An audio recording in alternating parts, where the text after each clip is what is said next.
And hit record. Cool. So it should be on Twitch, and it should not say the same thing it says every time about being live with Swarm, because that's not right. Was Swarm on the podcast? Yeah, he was. It is every time.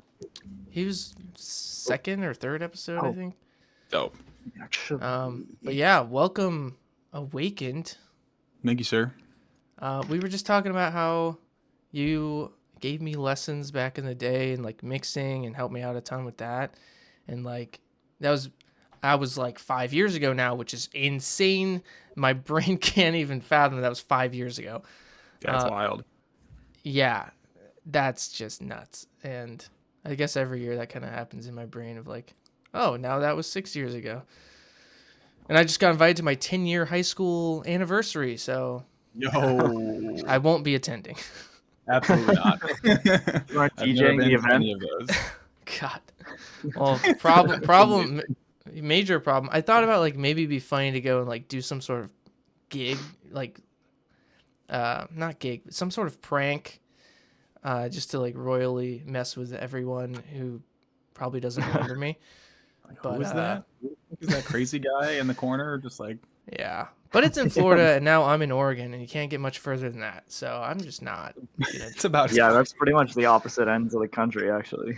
It's almost like if I were Washington, continental U.S. can't get any further. Yeah, but... you're like almost closer to Asia at that point. Yeah, dude, it feels like it. Are you still in Minneapolis? Just outside of it. Me and my fiance got an apartment in the suburbs. In the burbs. In the burbs, it's very chill. Were you previously in like the city? Yeah. So I lived like right outside of the city, and then moved in with some friends into a house. Lived there for a few years, which was actually really awesome, and then moved into the apartment when my fiance and I decided to live together. So I was in and near the city for like 10 years. Yeah. Well, congrats to you both on getting engaged. Remind me, how long ago was that now? Thank you. It was last January, so it's been like a little over a year now. Nice, dude. And time flies.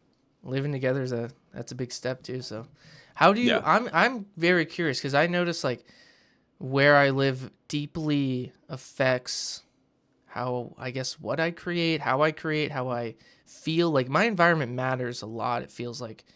Do you notice a difference with like, living with a bunch of dudes in like someplace near the city versus outside the city? Tell me about that. Yeah, no, for sure. I think about that sometimes because the apartment that I lived in, when I really learned like everything, I lived there for 7 years or something like that. And I was on like the 7th floor and I just had this like beautiful view of the city landscape. And it was just a really cool place, a very unique place to live, and living by myself was also very helpful in that period of time because I was just like all in on music. The artist collective place that you walked us through, bro, that is one of the sickest places I've ever seen. I missed that place. Oh, so cool. But it was super inspiring, like I was waking up at 5 a.m. and just like working on music, like staring out at the city before the sun had come up with coffee back when I could drink coffee. And that place was amazing. Living with my friends was also very fun, but I was like back to kind of like producing in a bedroom. So my bed was like 2 inches from the back of my chair every day, which was fine. And I also had a nice view of the yard, which was a different vibe. And now that I'm here, we live together, but I'm here like 10 hours a day by myself because she has a normal job. And I'm just sitting here like a psychopath at my desk for 9 hours a day working on music. But yeah, I mean, the vibe of where I live it definitely matters a lot. And where I live now, I have like immediate access to nature and outdoors, and there's walking paths and stuff like that. And so I've mentioned it to you, I think, that I have like this new artist project launching this year. And it's super, super, super vibey and chill compared to Awakend stuff. And that was probably in part colored by where I live now, which is like serenity in nature and walking paths and stuff like that. But yeah, the places that I have lived have definitely played a big role. Like that was a big part of me having to move away from that house with my friends. They're very, very close friends and I love them all. But having the distraction of other people around me, just making noise and talking on the phone and listening to music when I was trying to focus and be creative and get into that flow state. It made it really hard. Yeah. Yeah, Yeah. I feel that. I think we all do from Denver. Yeah. Now that I'm back home, I'm so much more creative and able to think more clearly. And then also, like, when I would go to visit Brad, he was living in Fort Collins for a little bit on this like farm with the mountains in the background and stuff. It is interesting how it changes the kind of music you make. Because, like, obviously, you know, I make some demonic music, but then I would go there and it was just like peaceful, you know, like old style melodic dubstep stuff coming out. So Yes. Yeah, it was interesting. Yeah, that was cool. A cool place to live for a little bit. Shelby and I lived on a ranch, like a horse ranch, for a few months. So cool. Yeah. No, it was just like the sunsets over the mountains we would get. And yeah, just like having this peace and quiet. Now we live in another kind of like peace and quiet, and we're like on the Oregon coast. We can walk down to the beach, but it's just like half the people here are retired and the other half don't live here. It's like Airbnbs and stuff, so it's super quiet. Like you walk outside and you just hear like the ocean in the distance. And there's these massive trees covered in moss everywhere, like the most lush. It's like rainforest almost. And it's like the more like peace I have around me, like the easier it is to focus. And Same. I feel like it's been so helpful for finishing this like big body of work I've been working on. Mm-hmm. It's just like so much like pure focus time that's uninterrupted, and it's a beautiful thing for creativity. But I think important. that maybe we create more energetic type of, you know, music when we're surrounded by high energy, and maybe less when we're surrounded by lower levels of energy. I don't know. But yeah, I know for me it's like, you know, the more peace and quiet I have, the more I can kind of like tap into whatever it is I feel like I want to be focused on. yeah. You know, distractions for me are not helpful. For some artists, I know like they'd rather go and like sit in a coffee shop or like produce on an airplane or in a car or whatever, but like it just doesn't work for me. Like I want silence, I want peace, you know. Yeah, I think, man, and I think that's something that's happened over my artistic journey is like I need that more, because I think now when I create a song, it's like I'm thinking about thematic things, and like I'm not thinking about the production anymore, because that's just like second nature. I'm thinking about More like comfortable with the tools now, yeah. complicated high level storytelling stuff, and I need like hours of time blocked off to even like get there and start working there. Do you feel that too? Oh, 100%. Like I talk about that a lot on my social media, especially lately as I've been leaning more and more into the mentorship role, how, you know, creativity, people think like you need to feel inspired before you start making music. Like you're just going to sit down and just like have this idea and I'm just going to go make this idea now. It's like not at all what it's been like in my experience, and it's not at all what it seems to be like in most people's experiences from what I've gathered from like podcasts and like reading books and stuff like that on creativity. It's more of, you know, blocking off time like you said, so you have kind of a quiet place to just lean into this thing we call creativity, and then just randomly kind of start doing stuff and wait for that spark of inspiration to hit you, and then you can chase after the idea and make something. Like to me, creativity feels more like I'm discovering something rather than like making it. You know, I'm not like building a house, like here's the pieces of wood, I'm just putting them together. It's more like I'm discovering this place every time I go and like sit down and make something. Yeah. It's like there's this existing idea that's like in the ether, and I'm like discovering what it is. Like tapping into it and like pulling it towards me. I think we can all relate to that. Of like it's uncovering something. Creativity is uncovering something that already exists. It's not bringing something new necessarily out of nothing. I think that's a really humbling thing to understand as an artist, of like, then you can disconnect from the ego of like, look how great I am because I made this. It's like, no, I I just gave this gift that already was there to the world. Right. Mm-hmm. Yeah, 100%. Brad and I talk about that all the time, actually. Mm-hmm. Yeah, so, and I mean that plays into the name King of None. It's like it's total separation from what traditional success is, like numbers and just all the ego bullshit, and connecting with like art and creativity for the sake of creating and joy and like the opposite of look at me and look at the numbers that I pull in and like all this surface level stuff that doesn't matter. Yeah, I mean, I'm sure you've maybe had a similar experience to me because I've been doing this for about 10 years now. And I've really begun to hit my stride in the last 2 in terms of like, my skill set now. I'm comfortable enough with the technical skills where it is just kind of this background task. I don't really have to think very hard. Like I can hear a sound and know what needs to be done in terms of EQ. I can hear a layer and decide what I need to do to it to make it more interesting or replace it with something else. Like all of that is just kind of almost in the background for me now. I'm not really like consciously thinking about it. And so I can be a lot more creative and a lot more free to think, like you said, on that like higher level of idea generation. And so it's interesting because when I got into music, I was thinking of it in terms of this like very goal oriented thing. So I had like just hundreds of post-it notes with all these goals that I was going to achieve one day, EDC main stage and playing 40 different cities in the US and playing X number of cities in Asia and like all this stuff that was like very, very specific, work with this singer and collab with this person and like da da da da. And I checked a lot of boxes, but then somewhere along the way, it just started to feel hollow because like I did so much of those things I wanted to do. And then I was just like, okay, well, I don't feel any cooler or any better or any more fulfilled for having done any of that. Like it was exciting. Wave, like man. touring was exciting and like playing a big major music festival was exciting or like getting the attention of Seven Lions was exciting, and like all that stuff. It was so cool. But like what we are all doing as humans or trying to do is feel okay and feel whole and feel fulfilled. And it turns out that has nothing to do with accomplishing anything. So it's not that you shouldn't do those things. It's just that you shouldn't expect to feel fulfilled after having done those things. And that's what I realized for myself, which is where recently now I've just become much more focused on like the vision of what I'm doing with my music as opposed to, is this going to get me to X, Y, or Z?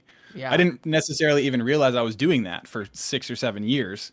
Until one day I did a bunch of the stuff and I kind of looked back and I was like, I guess I don't really care about this anymore. Like I took down my post-it notes and like, I don't really care about goals anymore. I don't have specific things I'm trying to achieve other than just like, making the best music I can possibly make and connecting to people in a meaningful way. Yeah, that is pretty much verbatim the journey that I went on. And I think, I didn't quite, go on tour or anything like that. But a lot of these, I was super goal oriented. I had things written on the bathroom mirror, like collab with Seven Lions, world tour, like crazy shit. Because that's helpful. And it really does a lot in those strides of like building the discipline and the skills that's like necessary.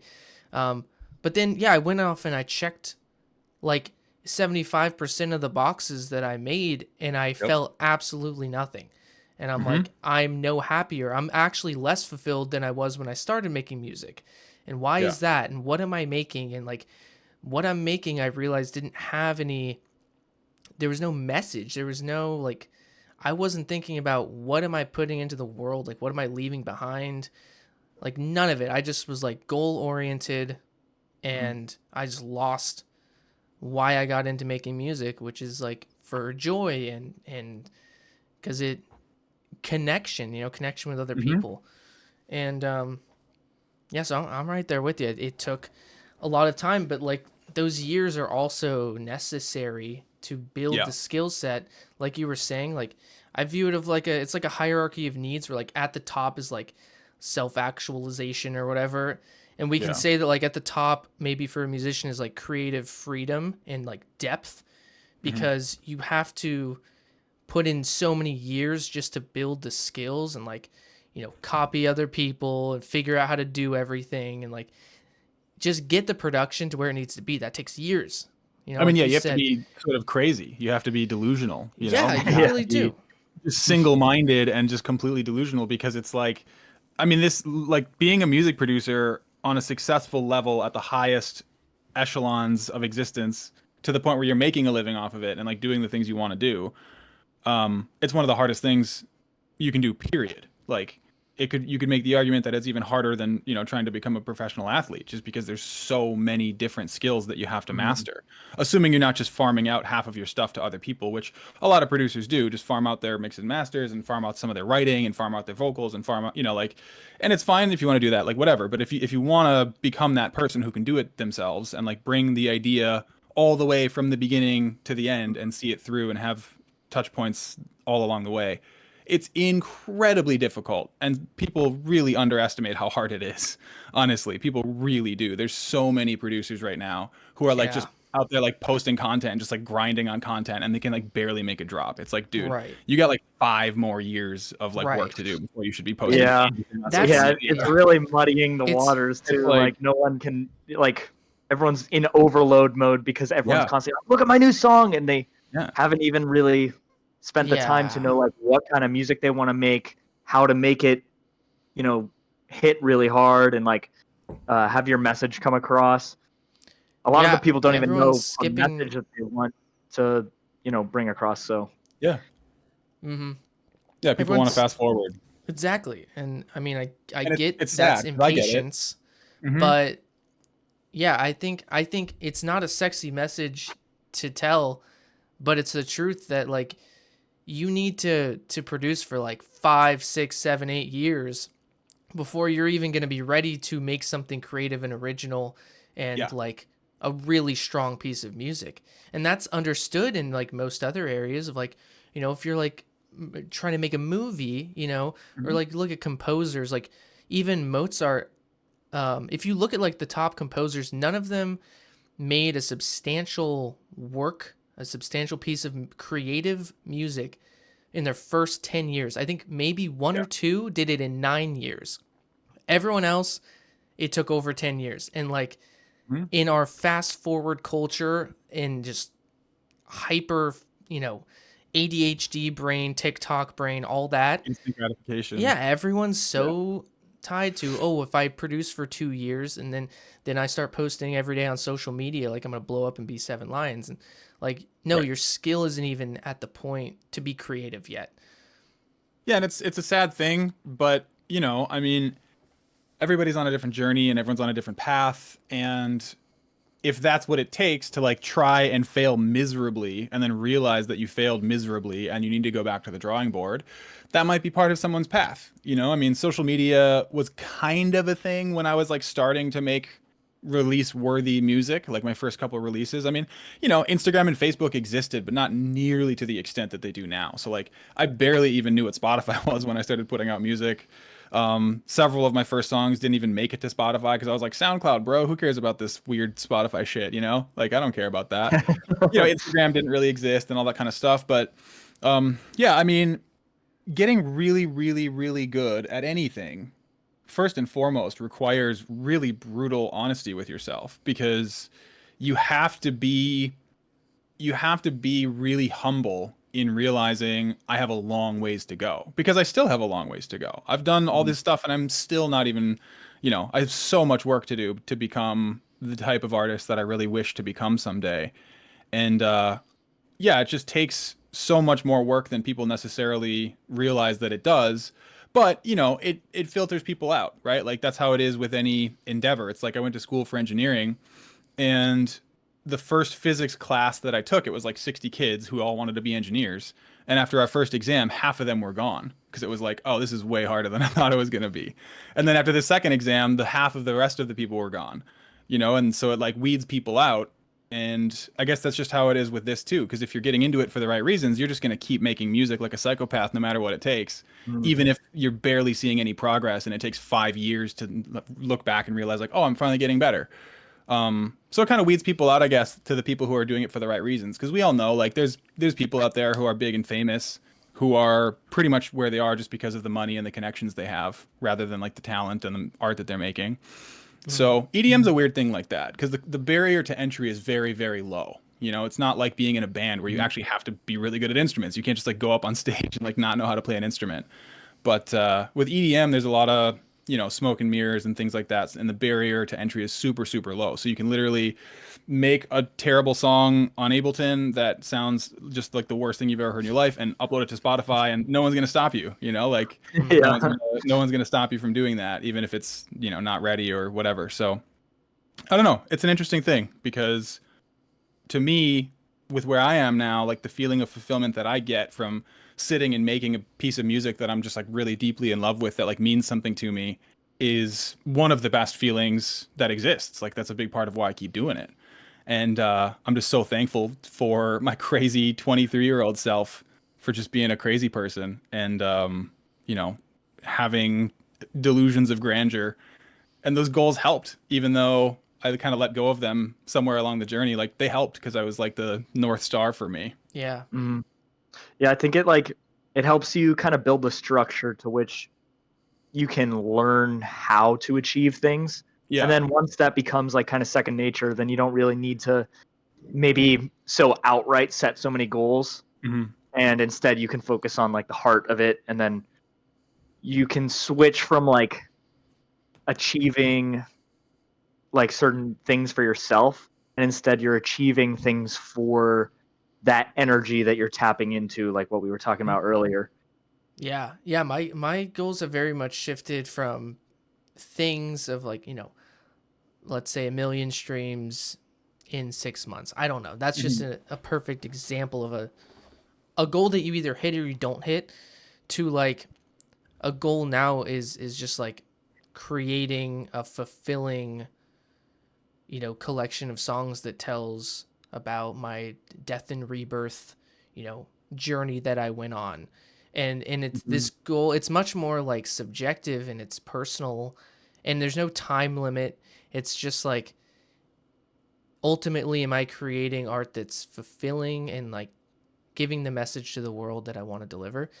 And that's I think just far more, it's just a better place to be with your mental health and just fulfillment wise. Like I'm so much happier looking at goals that way, instead of like I need to hit all these numbers and release on all these labels, and like that didn't like bring any joy to me. Yeah, and it's good to start somewhere, you know, because like, you know, like we were talking about, just having something bigger than yourself to aim at is good as a starting point, and then you kind of figure it out as you go. You know, you start to make sense of what it is you're doing as you're making progress towards whatever it is you're aiming to do. So like, yeah, it's interesting that all those goals I had really did give me the ability to just like put everything else in my life aside and just like single-mindedly focus on this for years and years and years. And then, you know, I became more and more and more of who I was as a person, which then led to me learning what I valued in life. And then I could kind of just let go of all that stuff that I thought mattered really deeply. Yeah. And it was a weird transition in my life. Like I felt really weird about it for like a year. I felt like I was kind of losing who I was because I all of a sudden didn't care about these things that were the only things that I cared about for like 7 or 8 years. And all of a sudden one day I was like, I don't know if I care about that anymore. And I was like, do I just not care about music anymore? Like, am I losing my passion for it? Like, what's going on here? And then I took a step back, took a break, and started just making whatever random music I felt like making just for fun. Because I was so tired of the grind, of the got to get it on a label and got to try to get on this person's tour and got to try to get on this festival and got to try to, you know, all these things that were just like driving me. More music, more EPs, more labels, more this. And it just got so exhausting around 2022. I think that was when I played Lost in Dreams. That was kind of like the peak of like all the success that I'd had up until that point. And yeah, I just like took a big step back because I wasn't sure, like, am I going to quit music? Like, what am I doing here? I just really I don't want to keep doing what I'm doing. It's not fun anymore. And so I just started making music for fun again. And it was just like, don't care, no outcomes. I'm just going to spend a few months and just make shit for fun because that's what I got into this for in the first place. And that sparked something inside of me. And I found a new style and I found a new direction. And I just started making tons and tons and tons of tunes. And I made like 12 songs in a few months, which was like way more music than I'd probably ever made in my entire life. Because I was just doing it for fun again. I was just doing it because I felt inspired and I just wanted to make this stuff. And it ended up turning into a whole artist project now. And I got picked up by this big management agency, and it's still under wraps and things like that. And it's coming out soon, but I'm really, really excited about it all. And, you know, that was just a result of me taking a step back and kind of reevaluating, like, what am I doing and why am I doing this and what am I doing it for? And like, what's the point of all this? And circling back to just doing it creatively, just purely for my own enjoyment, which is probably the main goal of art in the first place. Right. And if people align with it, that's amazing. But it's kind of like a side effect, if anything. It's like a reconnection with the inner child. And that's something that, you know, every self-help book kind of speaks to, I find. And I mean, a lot of our conversation has me thinking of the book Mastery by Robert Greene. If you haven't read it, I've read the book like 8 times. It's that like incredible. Every chapter there's just gold, and that's, I mean, he just looks at all the masters throughout history and science and warfare and artwork, every type, you know, sculptors to musicians, and it just like looks at the similarities of their lives and how they all kind of went on a journey that might not look similar on the surface, but like overall is kind of this, it's a what's the term? It's like a hero's journey. And you can find all of these key points that they all kind of hit in different ways. And just like this archetype, I guess, of the creative master and how that's achieved. And he harps a lot on how long that takes.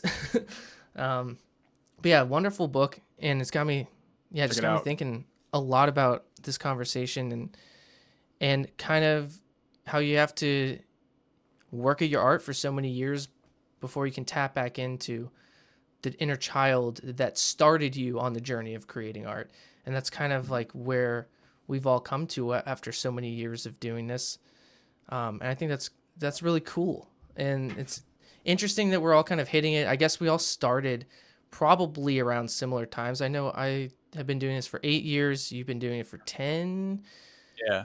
And Eric's been doing it 10, something like that. Probably around there. Yeah. Like this overall, cool. Just music production and making music. Yeah. Yeah. No, that's sweet. I think I'm assuming that a lot of what you're talking about with us is stuff that you're teaching in your new mentorship program. Is that fair to say? Yeah, it's definitely a part of it. I mean, there's a lot of the technical stuff, but we talk about creativity a lot. And I mean, that was a topic that I spent a long time making. There's like this video series that I put together just for free for people. Because it's hard to understand these topics when you're new. And the only reason I understood it as a person back in my young 20s who understood nothing about the world, you know, like I thought I did, but obviously that changes as you grow up and you're like, oh, that guy was kind of dumb. The Artist's Way was the book that really set me on the path that I'm on now, where it basically explained what creativity actually is and the feelings that we tend to have in relationship to creativity. As a society, we're told, oh, that's just this kind of frivolous thing that people do, and oh, silly, get a job. You don't need to be, you know, tapping into your creativity. Like, that doesn't matter. You just need to like go get a job and make money and go to school. Like, that's what you're supposed to do. You know, and so like that book, The Artist's Way, helped me to break out of that mentality and start taking creativity more seriously, because it's easy to write creativity off, but if as a culture, as a society, if we just disappeared all of the things that involved creativity off the face of the earth tomorrow, like this wouldn't at all look like the culture that it is right now. You know, every single major development in modern history came as a result of creativity. Every, you know, book series, every movie you've ever heard of or ever read, like all of that is, you know, because somebody was crazy enough to take creativity so seriously that they put everything else aside in their life and just focused all of their time and effort into that. So that book really helped me to realize what that's all about. And so I took everything I learned from that book, along with a few other podcasts and books that I've found very valuable, and kind of put that into like a sort of creativity masterclass, which also is part of that new mentorship program that I've launched and have since brought like 10 people on board to. That's awesome. I read that book because you recommended it to me a few Good. years ago. I tell everybody about it. Yeah. No, yeah, it was awesome. And I wanna shout out a third book that has been really insane in just learning about creativity and being an artist, and that is, if I can remember the name, it's by Russ. Yeah, I got nothing. All right, we'll come back to that. I'll Google it real quick. It'll come up. Yeah, another one that I was really big into was called Stealing Fire by Stephen Kotler and Jamie Wheel. It's called It's All in Your Head by Russ. Okay. Recommend. So, and that it talks a lot about, like, you know, the delusion and just like a lot of the undeniable self belief that is just like fuels you to get there, and like how important that piece is, and just creating for creativity's sake. Tell me about this book you just mentioned. Stealing Fire by Stephen Kotler and Jamie Wheel. Yeah, it's all about the concept of a flow state, which is what we as human beings experience when time disappears and we forget about ourself as an I. You know, we forget that we are inside of this body, and we forget about time, and we forget about everything else except for the thing that we're doing. And it happens in all kinds of different endeavors. You know, it can happen in sports, it can happen when you're just working out, it can happen when you're writing or whatever, but it often happens through creative periods, like when you're really tapped into creativity. In my experience, like when I'm really invested in a song that I'm writing, like I can go for, 5, 6, 7, 8 hours without even like standing up, because I'm just like so invested in what I'm doing, and I forget what time it is, and I'm not looking at the clock, and I forget that I'm hungry, and I forget that I need to like go drink water or something. So that's kind of that feeling, that flow state, which is another topic that I kind of go in depth into in the masterclass thing with creativity, because it's something to tap into. It's something we can get better at. And it's weird too, like in the book, he talks about all kinds of crazy stuff because there's a lot of science behind it, but it was actually studied well enough to show that it's a predictor of longevity. Like the more often you enter into a flow state, the longer you end up living, which ties right into my philosophy of life, which is the more purpose you have in your life, the more responsibility and purpose you have in your life, the more probably healthy you're going to be and the longer you're going to live. Obviously there's exceptions, but in general, I think not always, but often, really bad diseases that we view as just flukes in the system, things like Alzheimer's, things like cancer, I think can often stem from a person suppressing who they are and what they're supposed to be doing, like in their path in life. And so things like flow states turn out, the more often you have a flow state going on in your day-to-day life, the longer you end up living in general, which tells me that the more driven by purpose you are, the more motivated you are by like responsibility and purpose, the better off you as a human organism end up being, because that's kind of what we're here for. Yeah, I think it's like your alignment with your purpose is more or less the indicator, because everyone has, such a purpose, and it's just people. I view it as like a spectrum of like, you're either really close to it and you're like doing things actively daily to align with the purpose, or you don't even cognitively, you can't even name your purpose because you're so far away and lost, but like it's still there and it can be tapped into and understood. You're just following a false path or false sense of self. And I don't think that is too crazy a thing to think with like being an indicator of diseases that we're baffled by, because you look at like anxiety can literally manifest itself into severe health issues, like physical, tumors and things like that can be the result of how you think and experience the world. And animals. Yeah, I mean, I honestly, I believe in the notion of destiny. Like it was a theme that sort of came up in my life maybe a year ago, 2 years ago.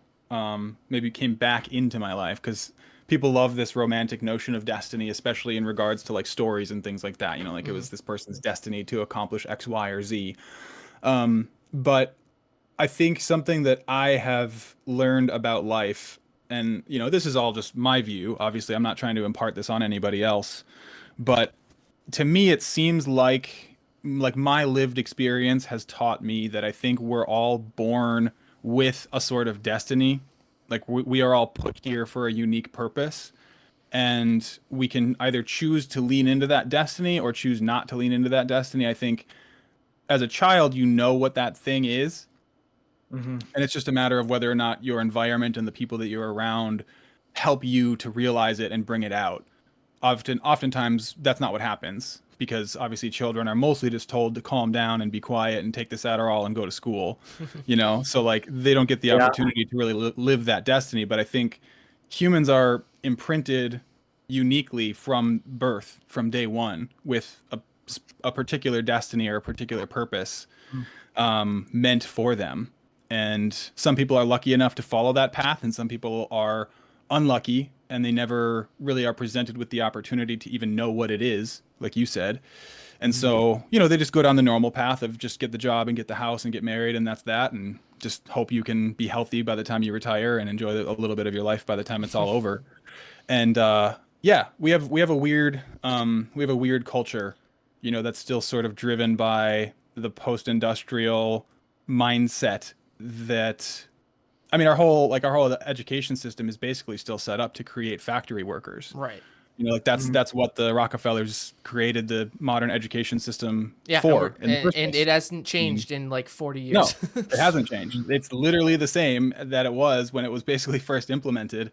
And so the way that we teach, you know, with heavy air quotes around that word, children, is for a very specific purpose and a very specific outcome, which is get through school, pass certain tests, get a college degree, and then go into the workforce. But then pay more taxes. And more, and then pay taxes, right? Yeah, paying taxes really is the main reason why we're doing what we're doing. It's to fuel the economic machine. That's your purpose. That's the, you know, it's like the Matrix. Like it's really not far off from reality. Like it's a very extreme example, but that's pretty much what we're doing here as humans. Like most of us are just being driven into this single-minded purpose to fuel the economic machine, so that whomever controls the whole thing can become richer and richer and have more power or whatever. But I think, like becoming, like reverting back to that childlike state that you were born into, which is kind of a magical state that I think we should do everything we can to protect in ourselves and in the younger generations, is kind of like an act of rebellion in a sense, because it's not what our culture and our society tells us to do. You know, like stop daydreaming and, you know, take the Adderall and take the Ritalin and just go to school and get good grades. What are you doing? Why are you wasting your time? So it's almost like a spiritual suppressant. Yeah, taking all those medications, it like kills that inner energy you have, and if you can tap into it, it's like unending. It's just like a limitless thing, and you can go forever. It doesn't matter if everyone's against you, no one will listen to you. It's like you just have that fire continually burning, and that's like a really good space to be in. But yeah, like you said, all the medications and everything that society wants you to do is about suppressing that and stomping it out before you can eventually, I guess, like maybe because if it was awakened on all of us, no pun intended, starting to see where my name came from. If it was awakened in all of us, like we would do away from that system that's benefiting these people at the top, you know, and like people would more freely be communicating these things, and you know. And it's a scary thing, you know, to look at yourself and what you want, and maybe to try to look at it through the lens of like, maybe what is my purpose, or what am I here for, and then to try to figure that out and do something about it and go after it. You know, because the system gives you this easy scapegoat to just say, well, this is what you're supposed to do, so just do it. Here's the steps, just follow the steps, and you don't have to think about it. There's something really appealing as human beings. There's something very appealing about being told what to do. because making decisions is scary and it's really hard and it requires a lot of critical thinking, and it's not an easy thing to do, especially when we're talking about like life decisions that are going to impact the next 10 or 20 years of your life. You might be wrong and you might make the wrong choice, and then you might just be poor and useless for the rest of your days. But it's like it's an act of faith, right? Like you decide you're going to do something and you just trust that it's going to work out in your favor. I like that you brought up the word faith, because I think that might be the key indicator of how close you are to the purpose is how much faith do you have? It's like how much are you willing, how much risk are you willing to put up with? And, I guess that is directly related to the amount of faith that you have. I'm not talking about a religious faith necessarily, but just faith that if you follow that thing against all odds, something good will happen. And I think that we're all here. We've all done that, and we've seen it rewarded throughout our lives. Every time I've jumped off of some cliff, metaphorically, done some crazy thing, it's been rewarded almost immediately.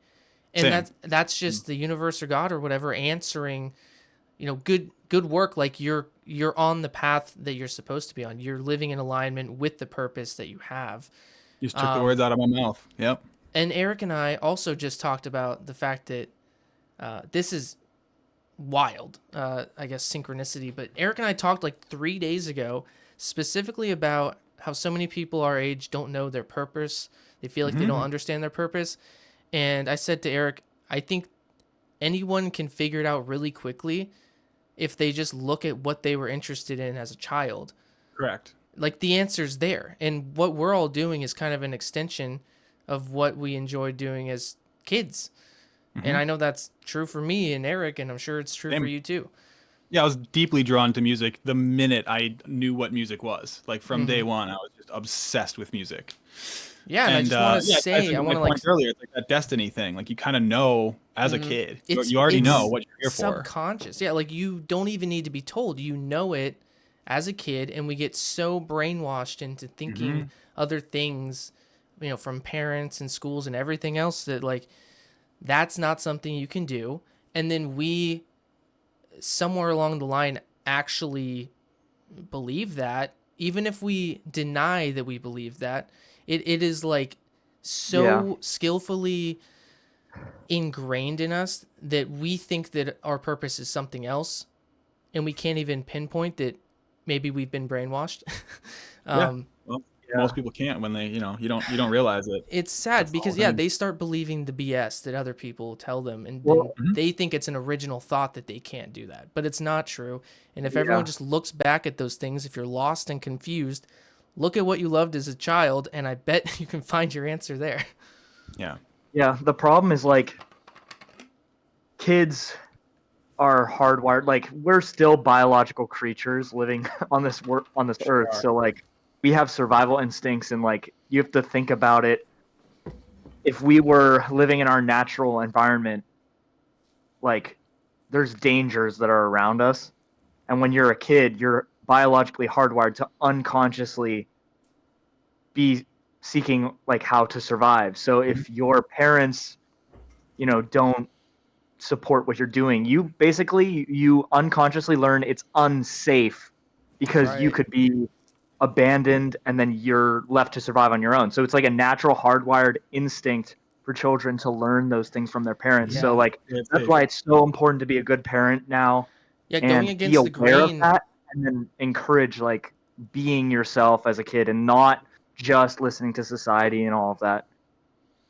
Yeah, it's like group cohesion is like necessary for survival in our like pre-modern brains, I guess. So yeah, that makes a lot of sense. Less these days, obviously, right? It's like you don't need that though. Medicine. Like if all goes to shit, you can like the government will take care of you. Like the worst that can happen isn't even that bad now. Yeah, right. Playing and like playing that out in your head is actually a useful exercise because it's really easy to find yourself in a place in your life where you're not happy, like I did when I was a teenager. I was just deeply unhappy and didn't like myself, didn't like my life, didn't like anything about it.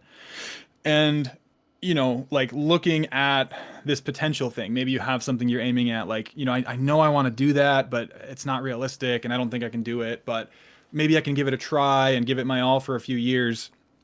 Like doing an exercise in your head, like as a thought experiment, to sit for like an hour and think to yourself, like, what's the worst possible outcome here? Okay, I go after this thing, I quit my job, I have to go live with my parents or a friend or a relative or somebody that will have me. A friend I can sleep on their couch. I'll be broke for a while. Like I'll drain my bank account. I might go into debt, but like you're not gonna die. Yeah. Like the worst case scenario for those of us that live in this first world country that we live in, we're incredibly lucky in so many ways. Even people who are economically challenged often have it a lot better than they might think that they do. It's different for everybody, and I'm not trying to say like, oh, it's just easy, bro, just come on, just do it. But the point is, like, if you walk yourself through the absolute worst case scenario, usually it's not actually as bad as you might think it is. Like if you chase after something and you fail, you're probably not going to die, like you'll still be okay. You can go get a job, you can go figure it out and get yourself back up on your feet. Like if you're a capable human being, if you have a job and you're giving it up and going after this dream of yours, like the worst case scenario, it's really not that bad most of the time. There are situations, of course, like if you have like 3 kids and you live in an impoverished area and you are barely paying the bills, like probably shouldn't be chasing after your dreams to become an artist. It's a little difficult at that point, but yeah, for most of us, especially when you're younger and still have some opportunities in your life, the worst case isn't as scary as you think it is. Like it's okay to go into debt a little bit. It's okay to fail a couple of times before you make it there, but it's really easy to excuse the fact that we haven't tried as hard as we could or should because we're scared. That's really what it is for people. Usually it's not, I can't do it. It's usually just, I'm scared to do it. Yeah. And we blow up those fears to be so much more substantial than they are. Yeah. And like you said, it is a great thought experiment because when it comes down to it, you're not like, it's not as terrifying, the prospect of failing. Right. I'm also interested in the idea of like, people are sometimes scared of succeeding. For sure. Because then what? This is a very, it's been on my mind for a long time of like, am I more scared of succeeding or more scared of failing? And, how much does that impact other people, like family members I look at friends, and like, I don't know. I don't really know how to dive into that question, but do you have any initial thoughts on like the fear of success? Yeah, no, I do actually, because I, for whatever reason, was born with this brain that just naturally sort of looks around at the world around me and then tries to see everything through the lens of somebody else's life and somebody else's existence. So my brain, even as a child, I was looking around at other people and what they did and why they did it and trying to make sense of why they were doing things that were clearly kind of this illogical thing that doesn't make any sense to be doing this. And it's the same thing now for me when I look around at most adults. Like, people are making really bad choices. They're treating their bodies horribly. They're working jobs they absolutely hate. They are staying in really unhealthy relationships that are super abusive and not loving. And I think all of those things kind of tie into this question of like, why is it that people seem to be so afraid of being successful, being happy, like being fulfilled? And I think it's easier to just sort of hide away and push your potential to the side than it is to live up to what you could be.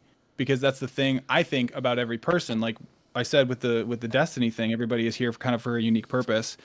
People are the value of a human life, it doesn't matter who it is immeasurable, like quite literally. It's like the value of a single human life is infinitely valuable because of the potential that every human being has. You think about all of the greatest people who've ever walked the earth and done the craziest things that anybody has ever heard of in terms of technological advancements or medical advancements or religious advancements, like all those stuff. That was one person in all those cases. And so like any one person is capable of changing the entire world. And I think like the limit to how much you're capable of, there really is no limit to how much a person is capable of. But on the other side of it, like you can only really sink so low, like you can only fail so hard as a person. So it's almost like it's like scarier to aim at that potential that you could be, because it's limitless. Infinite. Yeah, that makes a lot of sense. And as soon as you start caring and saying, okay, this is my responsibility, I can be doing better. Like once you open that gate, then it's a floodgate, because suddenly you realize, oh, that and that and that and that and that and that. Like there's an infinite amount of things that we can be doing better on a day-to-day basis. Me, anybody, like no matter how high achieving you are, there's things that you could be doing better and more effectively, or things that are more important than the things that you're caring about. So once you open that floodgate of, I want to do better, there's no limit to how much stuff you're getting buffeted with every day of, okay, well, if I'm going to do better at that, then I have to do better at this. And if I'm going to do better at this, then I have to do better at that. And if I want to, it's like if you live in a dirty house, you can't just clean one corner of one room. Like once you start cleaning, you got to clean that whole fucking house. Dude, that's crazy. Like that thought never entered my brain. Everything you just said, that perspective on it. Yeah. But I think there's so much truth to that, because, well, we're terrified of too many choices. For example, like that's kind of what it is. It's like where you have to pick the line then that how good do you want to get? And then you're always, you're in a mindset of like, I can improve everything in my life because I know that I can improve one thing, and then it's just this like, where does it end? You can always optimize even that like the billionaires on their yachts are thinking about like what they can optimize in their day, probably, because it's just this never ending, everyone can get better, even the best of us. And that's a terrifying prospect. And I also think it's directly tied to the path of least resistance and like how we're all kind of drawn to that as humans. And I think that we all instinctively know that to get to some higher level, we have to essentially become someone else, and that's a terrifying prospect. Yeah, you have to losing die the comfort. Yeah, you have to. I mean, we all go through deaths and rebirths, whether we want to or not. That's a part of life. These evolutions. But someone who's super high achieving, I bet, has been through probably 5 times the amount of those deaths and rebirths, because they're, we all start with some massive amount of potential, but they are actively transforming themselves and being uncomfortable in that evolution for far higher percentage of the time. Yeah, they're seeking it out, and we're all hiding from that because it's scary. We don't want to lose the familiarity and the comfort of who we are now, and maybe the friends and the family accepting of who we are, and we build this structure of what we think we are and the people around us think we are, and that has to be totally shattered to get to these high levels. So I think that both of those, both concepts there are like a big part of the fear of success. Yeah, I think people get way too amped up in the world that we live in. Certainly in the last 10, 20 years, people have become very obsessed with kind of defining who they are and telling you, this is who I am, and I demand that you agree with me. This happens all across the board, all across the spectrum of different personality types and everything like that. Like people need to feel secure knowing who they are. And in order to feel secure in that, you need to know that everybody else knows who you are, so that this self-definition that you're putting out into the world is the most important thing to you, because that's who you are, man. I'm telling you, this is who I am, and you better agree with me. And the problem with that is that's not how human beings work. We are constantly changing. Every single day you wake up and you can be a different person that day. So to like draw this line in the sand and say, I'm this, and you better say I'm this, otherwise this, like that might not be true. You might change your mind. Like there's things that you can change every day about who you are. And, there's been numerous inflection points in my life where who I was changed dramatically. And that's a big part of the kind of aiming higher at this potential of who you could be thing. Like rather than being obsessed with who you are, people should be obsessed with who they could be, because there's always something more that we could be doing for others, for ourselves, for the world. There's always more value that we can be adding to our life and to our family and to our loved ones and to strangers who just need some help. There's always more we can be doing. So it's a little tricky, because if you draw a line in the sand and say, this is who I am, then it's going to be really, really, really uncomfortable to change that, because everybody knows that's who you are. And, to go and then change your mind and be like, you know what, actually, I'm this now. I'm not, that's not who I am anymore. People are going to be like, well, wait a second, man, you don't fit into our paradigm anymore. Like, you can't really be friends with us, or you don't really fit into our circle, because like you're not acting the way that you used to act, and you're not saying the things you used to say. You don't have the opinions you used to have. So all of a sudden you're a different person. But it's like, who you are as a person was never any of that to begin with. It's not static. It's much deeper than that. It's much deeper than your ideas. It's much deeper than even your actions. I mean, who you are, yes, like your actions define who you are, but it's even deeper than that. Yeah. It's a very I always interesting thought topic.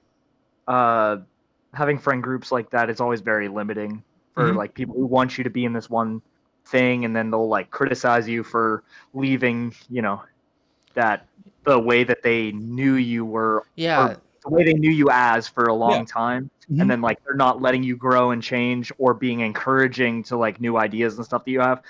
Those friendships always were very limiting to me. So like I learned to eventually be able to let those go and seek out people who are like constantly trying to change themselves and grow, and they're excited about new ideas, I think Go ahead.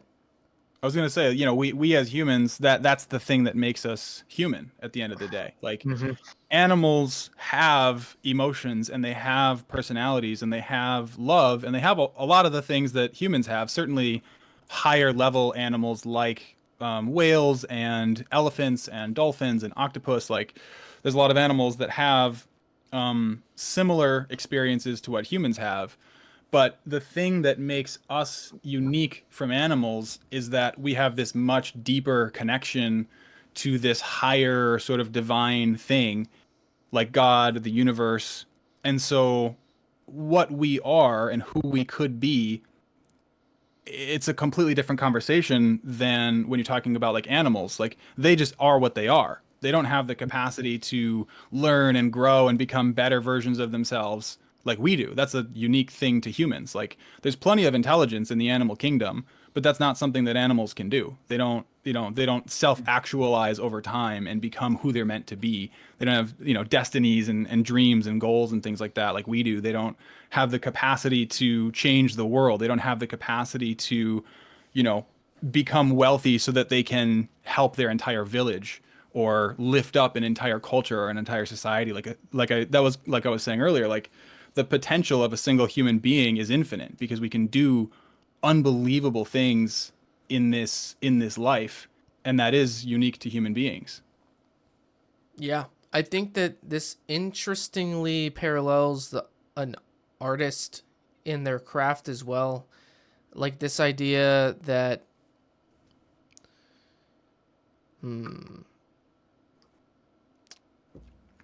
well, I kind of just lost the thought. It's all right. We're getting down. We're deep down the rabbit hole at this point. Yeah, we really are. Deep down the philosophy. Man, it was such a cool thought too. It's gone. It's gonna come back. It's gonna come back. You found the book. You figured out the book. So you're gonna find your way back to that thought. It insinuates something interesting just about the nature of the reality we live in too. Like, I think that in bits of that, it's just like there's not really a good naturalistic explanation, so it just leads me to believe that there's like souls at the very least, and that we truly do have a purpose that isn't only just in our head and a result of like biological chemical reactions in our head, because like these concepts, it's like it's just pointing at something beyond the reality that's around us, and I just think that's interesting. No, I agree. I absolutely agree. I mean, I find myself in a place for the first time in my life this year, actually, or in the last like 5 or 6 months, starting to explore Christianity for that reason, because Me as well, actually. these things just don't, that you can't, I don't think you can explain all of this stuff with just pure evolution and random biochemical interactions inside the human brain. Like the fact that we find meaning in things, the fact that we understand concepts like love, the fact that you can look at a sunset and experience bliss, like all of these things, to me, it just doesn't make sense that that's random. It feels like more of a gift or a purpose, like it was done intentionally. Mm-hmm. And I've always found myself kind of gravitating towards those concepts, and it always just used to kind of be like, oh, like the universe is looking out for me, man, you know? And it recently, I had a conversation with someone recently, Zan Griffin, actually. He's become a good friend in the last few years. Mm-hmm. And he had also discovered that path of Christianity and put me onto the idea of it. And I was like, you know, I'm interested. Like I'm open to it. I'm not going to shoot it down. So I'll, you know, listen to some resources that you send my way. And so I did. And, you know, it ended up making sense to me. Like everything just clicked in my head, and like all these little pieces that were empty in my brain before started to fill in, and everything just clicked together like a puzzle. I was like, oh, this kind of explains everything. Send that to me and Eric, because I mean, I know we're both open-minded guys. I'd personally love to read about it. Yeah, there's this book that I would recommend if you're interested called Mere Christianity by C.S. Lewis. Called the Bible. Yeah, well, that's good luck reading that. Hangs though. up the call. Yeah. It's called the Bible. You heathen. Oh, dude, that's rich. Sorry, I didn't mean to That's take so away. rich. There's this book. had Maybe to- you've heard of it. Maybe you heard of this book. No, but yeah, I'm familiar with Mere Christianity. I just bought it for my dad because he really loves cool. C.S. Lewis. Yeah, C.S. Lewis is an incredible author, and it's something that I've become aware of, like having listened to that now a couple of times and just like explored literature a little bit more.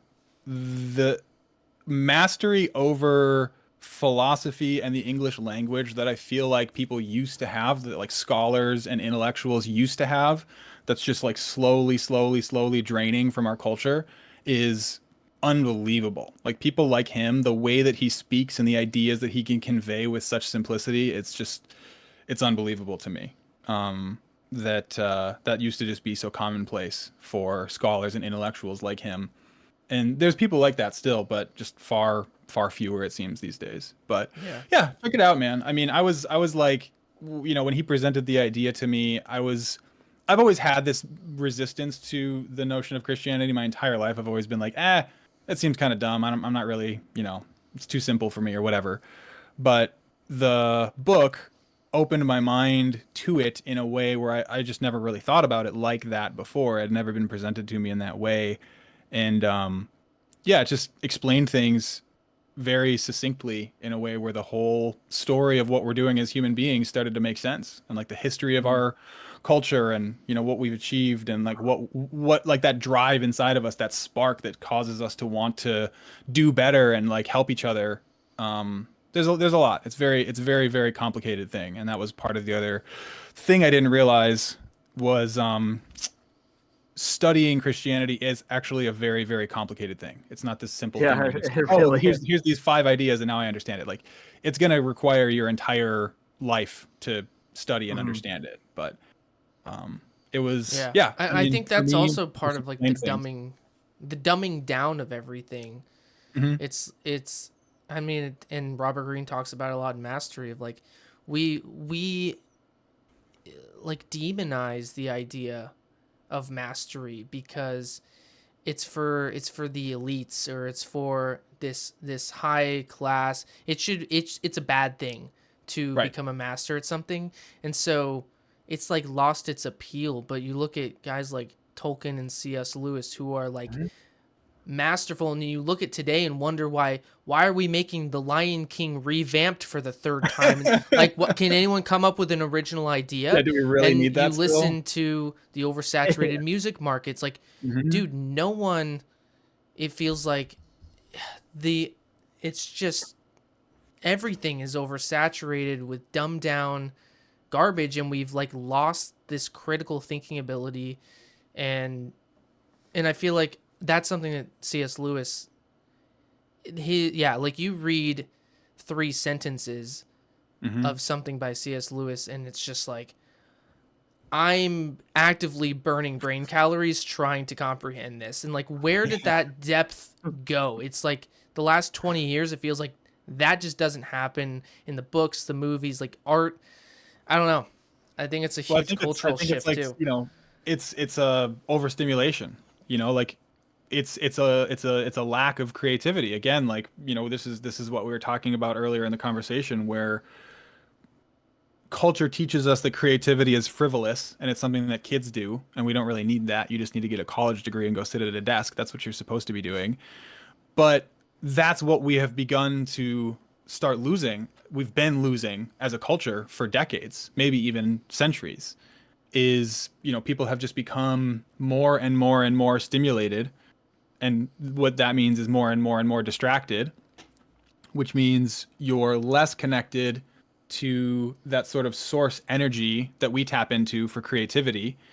And that means that, you know, the real deep insights in the universe are sort of off limits to you. Like if you're staring at a screen, you know, reading politics or watching a movie or whatever, like your brain's not connecting to the world around you. Your brain's not, you know, processing information and thinking critically and generating ideas and saying, hey, I wonder about this, or hey, this is a cool idea, or maybe I could go and try this thing. You know, when we're saturated with information 24/7, it just shuts off that critical part of your brain that otherwise might be thinking, and it might be coming up with ideas, and it might be making plans or dreaming or whatever it is that's required for you to kind of start taking the next steps towards, you know, becoming your better self. So it's like a pacification in a sense. Like, Yeah. it's like if you're just eating candy all day, you're never going to want to eat food. Like, why would you want to go and eat, you know, eggs and steak or whatever, like some hearty meal that's going to fill you up for the rest of the day, if you just have gummy worms being shoved into your mouth 24/7? Like, you're not going to be hungry for the real stuff. You're just going to be, I just want more of the gummy worms because they're kind of It's actually addictive. a perfect analogy, because once you do stop eating junk and you start eating the better stuff for you, and you start feeling how good your body feels, good. You actually start craving those foods eventually. But it's like, it's hard to get through that first phase where you transfer your body onto this new fuel source that's actually better for you. And I think that's totally right, like in a spiritual sense too, or a emotional sense. And it's got me thinking, maybe this is why we all long for like this sort of more laid back living situation of like, you know, maybe being somewhere more remote, out of the city, you know, suburbs, like somewhere quieter where we're closer to those thoughts. We're closer to being able to access. We can more easily access those deeper level thoughts because our environment isn't pure chaos. Right. Like it is, you know, when you look at your phone or when you walk around a city, it's like distraction, stimulation through the ceiling online is a nightmare. And it's like, we're losing humanity because a lot of who we are, I think, is found in the silence, and now we never have silence. Correct. Yeah, like being bored is incredibly important. Like going for a walk outside without your phone. Like I was just walking around outside for like a half an hour before this because I have these cool paths right out my door, which I'm super lucky to have. And it's just like, it's blindingly bright because everything's covered in white snow, and it's just gusting wind, and it's like 15 degrees, so it feels like 0 with the wind, and I'm just getting like blown around and my face hurts. But, you know, I'm just tapped into my senses, and I'm just in that moment. I'm not looking at my phone. And initially I'm thinking about stuff, and I got this to do and I got that to do, and I should be working on this when I get home. But it becomes kind of like a meditative practice for me. Like I do meditate, and not as frequently in the last couple months as I used to. Me and my fiance have fallen out of our routines for a few reasons. She got sick and new job and all this stuff. But I try to think of meditation, because I think this is actually how it's defined in the original sense, is like a day-to-day kind of like waking moment sort of practice. Like, yes, you can sit and meditate for 10 minutes, but meditation is something you can do all the time. Like, it's really just a matter of awareness. And the more awareness you have of what's going on around you right now, you know, the more kind of tapped into life and like who you could be, you are. If you're distracted, reading a book, staring at your phone, you know, pissed off about some political thing of the day or whatever you're supposed to be pissed off about today, you're not tapped into that. And like who we are and who we could be, it's all, like you said, it's kind of in that quiet place. I'm horrible and your with humanity, like our humanity lives in that quiet place. It doesn't live in a screen. It doesn't live in a phone. It lives in quiet moments. It lives in, having conversations with close personal friends or family members. It lives in cooking a meal and, just putting your hands on things and sensing the world around you. And it's less and less and less common to do that kind of stuff because everything's become so easy. You just get fast food delivered to your doorstep. Like you can get McDonald's delivered to your doorstep. Dude, as if crazy. it wasn't already easy enough. You can pay someone $15 to go get it for you. Oh my God, dude. So it's just kind of this sad thing in the world we're in now because there's a lot of people who are still, reaching higher and avoiding the temptation with phones and social media to the extent that they possibly can. But most of us are just completely hopelessly hooked on pacifying kind of junk food information. I'm wondering so I think that something I really love about creating is that you're forced into the moment, which is the opposite of we're constantly being sucked out of it, like you just said so beautifully, of like we have a million thoughts racing through our head. We've got our phones. We've got a million distractions stopping us from thinking about what's actually happening in front of us. Look around, like what you couldn't even tell me what is in the same room as you because your brain is somewhere else. And I'm so guilty of that. And I want to get better. But I think that as soon as I sit down to write a song, that all disappears very easily. And there's nowhere else to be but in the moment creating. And that takes all your attention and effort. And I think that that's massively like therapeutic because of that. Do you have tips on how to get better at that in your day-to-day life? Yeah, for sure. I mean, like I said, it's kind of a practice that I am constantly bringing myself back to, like all the time. I'm always thinking about like trying to be more present and trying to be more aware. Because these days my to-do list is 1,000,000 feet long. You'll never reach the end. Yeah. No, there's always more for me to do. And so I've just like become comfortable with the fact that I will never check the boxes, and that's okay because there's always new boxes as soon as you check one. But I mean, the big ones for me that always help me and like humble me and kind of bring me back to a good place, exercise is probably the biggest. Like without exercise, I would be a crazy person. I would not be able to function at the level that I'm able to function at, where I'm sitting. Like most people in a corporate job, let's say you're going to work and you're sitting down at your desk and you're probably getting maybe 3 or 4 like good hours of work, and the rest of the day is a wash. Like most people are not working for 8 or 9 hour days. And we know this, there's studies, like there's a lot of companies that are thinking about doing 6-hour work days because it turns out that like people can't really be productive for more than like 3 or 4 hours, especially in like a corporate setting like that. But day to day, because what I'm doing is something I'm incredibly passionate about and I care deeply and I'm controlling the entire thing from start to finish, I work for 8, 9, 10 hours a day most days.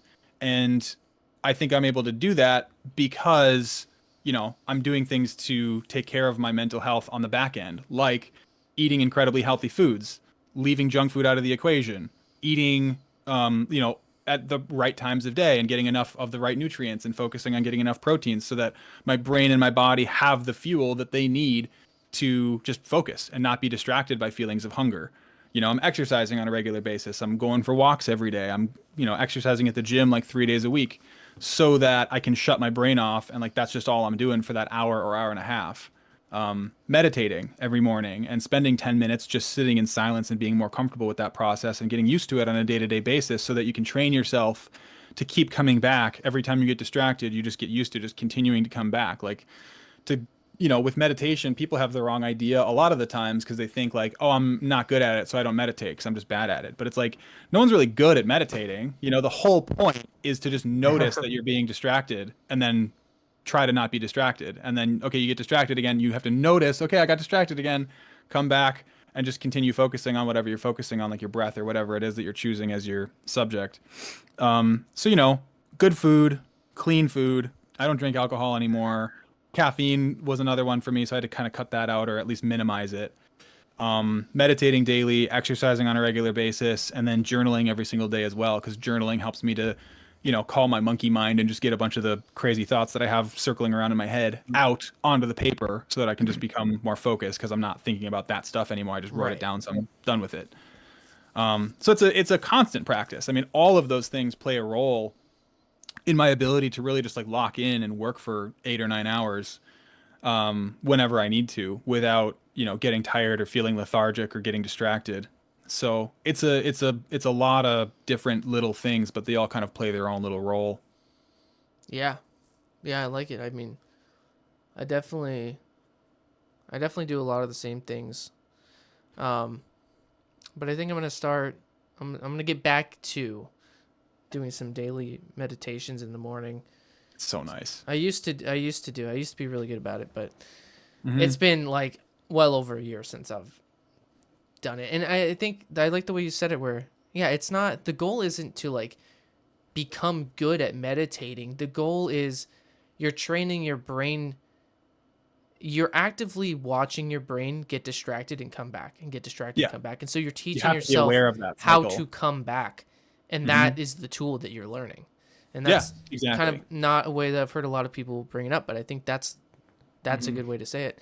I think we've been going for a while now. I do want to kind of close things out, but I want to do it in a way that you can tell us whatever you want to tell us about what you're working on, whether it's the project or the mentorship program.